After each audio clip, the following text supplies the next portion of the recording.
દેશના આઝાદીમાં આપણું આટલું મોટું યોગદાન હતું। દેશ આઝાદ થયો, દેશમાં લોકશાહી આવી, લોકશાહીમાં દેશમાં બંધારણ બન્યું અને બંધારણની કલમમાં 444, 244, 13 કમાં આપણા વિસ્તારને 5મી અનુસૂચિ તરીકે જાહેર કરવામાં આવ્યો। એ જ પ્રકારે દેશના આસામ હોય, સિક્કિમ હોય, મિઝોરમ હોય, નાગાલેન્ડ હોય, મેઘાલય હોય, તમામ રાજ્યને અનુસૂચિ 6 અંતર્ગત સમાવેશ કરવામાં આવ્યો। ત્યારે અનુસૂચિ 6 ત્યાં લાગુ કરવામાં આવી અને ગુજરાતમાં આજ દિન સુધી અનુસૂચિ 5 લાગુ કરવામાં નથી આવી। અને આ સત્તામાં બેઠેલા લોકો અનુસૂચિ 5 લાગુ હોવા છતાં પોતાનો સત્તાનો દુરુપયોગ કરીને આદિવાસીઓની જમીનો છીનવી રહ્યા છે, આદિવાસીઓના ખનીજો છીનવી રહ્યા છે, કુદરતી સંપાદનો છીનવી રહ્યા છે। રોડના નામે, ડેમના નામે, આ વિસ્તારમાં કોરિડોરના નામે, જીએમડીસીના નામે, હાઇડ્રો પાવરના નામે, જીઆઈડીસીઓના નામે, સરકારી આવાસોના નામે, સ્ટેચ્યુના નામે આજે આદિવાસીઓને એમની જમીનો છીનવાઈ રહી છે। આજે આખા દેશમાં 80 લાખ આદિવાસીઓ વિસ્થાપિત થયા છે। એ આ સરકારો દ્વારા કરેલી દેન છે સાથીઓ। આજે ગુજરાતમાં, આજે દેશમાં 8% આદિવાસીઓ છે। 2011ની વસ્તી ગણતરી પ્રમાણે 11 કરોડથી પણ વધારે દેશમાં આદિવાસીઓ છે। આજે ગુજરાતમાં 15% આદિવાસીઓ છે। 1,25,00,000 આદિવાસીઓ ગુજરાતમાં છે। 29 જાતિઓ ગુજરાતમાં આદિવાસીઓની છે। આજે તમે મને બતાવો કયા ક્ષેત્રમાં આદિવાસીઓ 15% છે, બતાવો મને। તમે સચિવાલયમાં જશો, આદિવાસીઓનું લિસ્ટ તમે માંગજો, તમે હાઈકોર્ટના જજની યાદી જોઈ લેજો, તમે ઇન્ડસ્ટ્રીયલના આપણા આદિવાસીઓને કેટલા લાભો મળ્યા છે જોજો, તમે રિયલ એસ્ટેટમાં આપણા આદિવાસીઓની સંખ્યા જોજો। ત્યારે આઝાદીના 78 વર્ષમાં સરકારોએ માત્ર ને માત્ર આદિવાસી બજેટમાંથી અમૃત મહોત્સવો કાઢે છે, વિકાસ મહોત્સવો કાઢે છે, ગૌરવ યાત્રાઓ કાઢે છે અને પોતાના તાઇફાઓ કરે છે। ત્યારે હવે આપણે બધાએ જાગી જવાનું છે અને આ સરકારને 2027માં ઉખાડીને આપણે ફેંકી દેવાની છે। સાથીઓ, અમે 4 વર્ષ પહેલા જનનાયક બિરસા મુંડાજીની પ્રતિમા ડેડિયાપાડામાં સ્થાપના કરતા હતા અને એમના વિચારોને ઉજાગર કરવા માટે, એમના વિચારોમાંથી આવનારી પેઢી પ્રેરણા લે માટે અમે ત્યાં પ્રતિમા સ્થાપિત કરતા હતા। ત્યારે આ ભાજપના સાંસદ મનસુખભાઈ વસાવા, 3 જિલ્લાની પોલીસ અને એમના આરએસએસ વાળાએ આપણને ત્યાં પ્રતિમા સ્થાપતા અટકાવી દીધા હતા અને પ્રતિમા સ્થાપતા આપણા ઘણા લોકોને ડિટેન કર્યા હતા। 3 જિલ્લાની પોલીસ અમને પકડવા માટે આવી હતી, છતાં આપણે એમનાથી ડર્યા નથી અને બિરસા મુંડાની પ્રતિમા ડેડિયાપાડામાં સ્થાપિત કરી છે। ત્યારે આજે દેશના વડાપ્રધાનને આજે ડેડિયાપાડા આવવું પડે એ આપણા બધાની તાકાત છે। ત્યારે વડાપ્રધાન ડેડિયાપાડા આવે છે ત્યારે લોકોને ભેગા કરવા માટે 500 કરોડ આદિવાસી બજેટમાંથી જોગવાઈ કરવામાં આવી છે।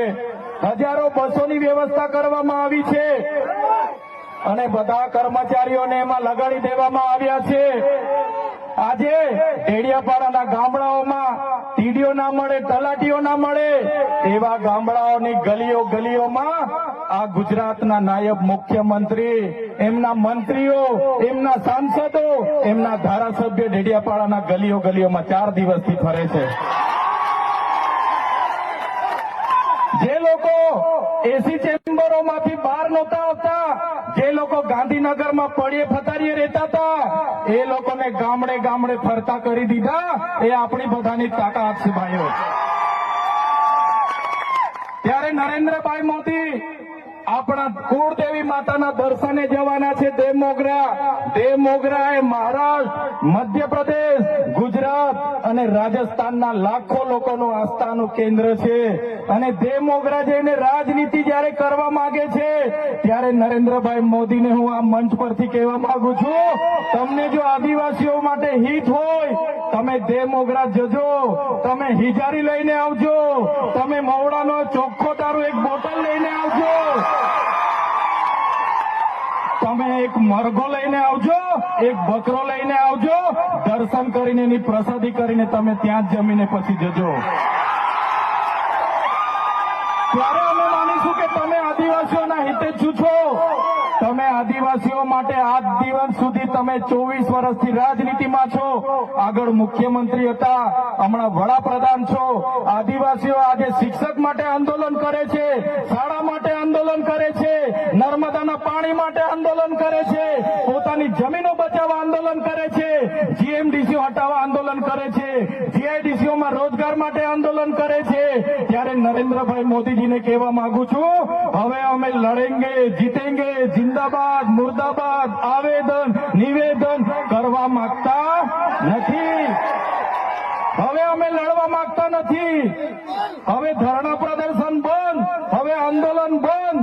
જો અમારી 5મી અનુસૂચિ, જો અમારા પૈસાએ, જો અમારી અનામત, જો અમારી 73 એની જમીનોને આવનાર દિવસોમાં જીએમડીસી ના નામે માગશો, માલસામોટ પ્રોજેક્ટના નામે માગશો, હાઇડ્રો પ્રોજેક્ટના નામે માગશો, અણુ મથકના નામે માગશો, તો અમે આંદોલન નથી કરવાના, અમે નેપાળવાડી કરવા માટે ગાંધીનગર આવવાના છે. અમે નેપાળવાડી કરવા માટે ગાંધીનગર આવીશું. તે દિવસે તમારો ને અમારો સામનો થશે. તે દિવસે ખબર પડશે ઓરિજિનલ આદિવાસીઓ કોણ છે. ત્યારે કેટલાક મીડિયાવાળા મિત્રોએ મને પૂછ્યું, તમારા ડેડિયાપાડામાં નરેન્દ્રભાઈ મોદી આવે છે, તમારું બધું પૂરું થઈ જાય. ત્યારે મેં મીડિયાવાળાને મિત્રોને કીધું, નરેન્દ્રભાઈ મોદી આવીને જાય પછી એમના મિત્ર ડોનાલ્ડ ટ્રમ્પને પણ લઈ આવજો. અમારા લોકોને ક્યાંય ફેર પડવાનો નથી. હવે અમારા લોકો જાગી ગયા છે, અધિકારોની વાત કરીએ છીએ. સંવિધાન અધિકારો અમને આપો, સામાજિક અધિકારો આપો. અમને જે મળેલી અમારા અધિકારોની વાત અમે કરીએ છીએ ત્યારે અમને ખબર પડી ગઈ કે આદિવાસી સમાજ હવે જાગૃત થયો છે. ત્યારે બિરસા મુંડાના રથ જયારે લઈને ફર્યા, એમના મંત્રી તંત્રી મારું નામ લઈને મને ગાળ બોલે કે પેલો ચૈતર વસાવો અહીંયા આવે છે, આમ કરે છે, તેમ કરે છે, ફલાણું કરે છે, ઢીકડું કરે છે. એ મંત્રીઓને પણ કહેવા માંગુ છું, એ પ્રદેશ પ્રમુખને પણ કહેવા માંગુ છું, ચૈતર વસાવાને ગાળ બોલવાથી અમારા આદિવાસીઓનું ઉત્થાન નથી થવાનું. તમે આદિવાસીને ઉત્થાનની વાત કરો. મને ગાળ બોલવાથી અમારા લોકોનો જો વિકાસ થઈ જવાનો હોય તો હું દરરોજ તમારી ઓફિસે તમારી ગાળ ખાવા માટે પણ તૈયાર છું. સાથીઓ, અમે અનંતભાઈ સાથે વિધાનસભામાં લડીએ, રોડ પર લડીએ, સદન પર લડીએ અને આદિવાસીઓની ન્યાયની વાત કરીએ, અધિકારની વાત કરીએ. આ લોકોને ગમતું નથી. અનંતભાઈ પર અનેક કેસ થાય, મારા પર અનેક કેસ થાય, અમને જેલોમાં નાખવામાં આવે, પણ અમે આ સરકારની જેલોથી અમે ડરવાવાળા લોકો નથી, અમે લડવાવાળા લોકો છે. સાથીઓ, આ મંચ પરથી કહેવા માંગીએ છીએ, આ ચૈતર વસાવાના, અનંત વસાવાને જયારે સમાજની જરૂર પડશે, અમે આ ધડ ધડવા માટે પણ તમારી સાથે તૈયાર છે. આ ધડ ધડવા માટે પણ અમે સમાજ માટે તૈયાર છે.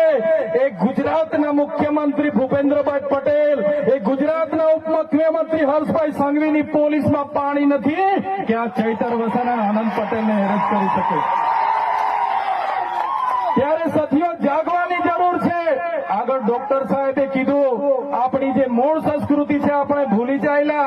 આપણો નંદરિયો દેવ, આપણો ગામનો હિમારિયો દેવ, આપણો વાઘદેવ, ગોવાળદેવ, આપણો કાળિયો ભૂત, આપણે ધરતી માતાને પૂજનારા, આપણે નદી નાળાને પૂજનારા, આપણે ચંદ્ર અને સૂર્યને પૂજનારા, આપણે પ્રકૃતિના પૂજક તરીકે છે. ત્યારે જન્મ મરણની વિધિ, લગ્નની વિધિ આપણે ભૂલી ચાલ્યા છે. ત્યારે આજે આ લોકો આપણા પર જાતિનો દાખલો માંગે છે, પુરાવા માંગે છે. ભણેલા છોકરાઓને પૂછી લો. સાથીઓ, જે આપણી રીત પરંપરાઓ છે, આપણો જે પહેરવેશ છે, આપણા પૂર્વજો આઝાદી પહેલા ઓળખી કાઢતા હતા. ગોરા અંગ્રેજો આવ્યા, એમના પહેરવેશ, એમની બોલી પરથી આપણા પૂર્વજો જાણી ગયા કે આપણા દુશ્મન છે. આજે તો આપણે એ લોકોની સંસ્કૃતિ અપનાવતા થઈ ગયા, એ લોકોના પેન્ટ શર્ટ પહેરતા થઈ ગયા, એ લોકોના જીન ટી શર્ટ પહેરતા થઈ ગયા, એ લોકોના બૂટ સૂટ આપણે પહેરતા થઈ ગયા. આપણી બહેનો પણ આજે પંજાબી પહેરતી થઈ ગઈ, ડ્રેસ પહેરતા થઈ ગયા, ચણિયા ચોરી પહેરતી થઈ ગઈ, જીન્સ ટી શર્ટ પહેરતા થઈ ગયા. ત્યારે આવનારા દિવસોમાં આપણો દુશ્મન કોણ છે તે આપણને ખબર પડવાની નથી. ત્યારે આપણે મૌલિક નૈતિક મૂલ્યો આપણે જાળવવા પડશે. આપણી બોલી ભાષા આપણે સાચવવી પડશે. આપણો પહેરવેશ, આપણી સંસ્કૃતિ, આપણા વારસામાં મળેલી આપણી પરંપરાઓ, રીત રિવાજો આપણે સાચવવા પડશે. સાથીઓ, આપણા વિસ્તારમાં વૈશ્વિકરણના નામે જમીનો છીનવાય છે. ઔદ્યોગિકરણના નામે જીઆઈડીસી આવી, એમાં જમીનો છીનવાઈ ગઈ. અને તમે જોઈ લો, આજે ધર્માંતરણના નામે આદિવાસીઓને ભોળવામાં આવે છે. આજે શિક્ષણના નામે ધર્મના પ્રચારો થાય છે. ત્યારે મારા આદિવાસી સાથીઓને કહેવા માંગુ છું, જે દિવસે આપણે આજે આદિવાસી તરીકે મટી જઈશું તે દિવસે આપણું અનામત પણ આપણને મળવાનું નથી. તે દિવસે આપણે જમીનો પણ બચાવી નથી શકવાના. સંવિધાને આપેલી જળ, જંગલ, જમીન પરના અધિકારો પણ નથી બચાવી